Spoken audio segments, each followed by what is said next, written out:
अहमदाबाद में ड्रग्स विभाग ने जेबी केमिकल्स एंड फार्मा कंपनी के कई उत्पादन ये दवा का होता है जो कार्डियक के लिए दवा होती है, उसका डुप्लीकेट दवा बनाकर बेचना एक कानूनी अपराध है। फिर भी ये लोग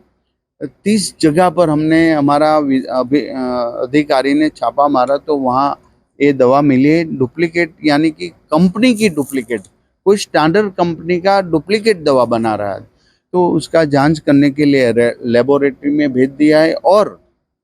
30 जगह पर फाइनल हमने ये डेस्टिनेशन प्राप्त हुआ कि ये दवा या यूपी और राजस्थान से आ रही। तो आज पुलिस में भी हमने, हमारे अधिकारी ने, आरोग्य विभाग और फूड ट्रक्स ने लिखित फरियाद करने वाले हैं और उसका जांच जहां बनती है, जहां से प्रोडक्शन होता, तब वहां तक ये हमारे अधिकारी जाएंगे और सही कारण और किसने बनाई ये भी उसको ढूंढ निकालेंगे।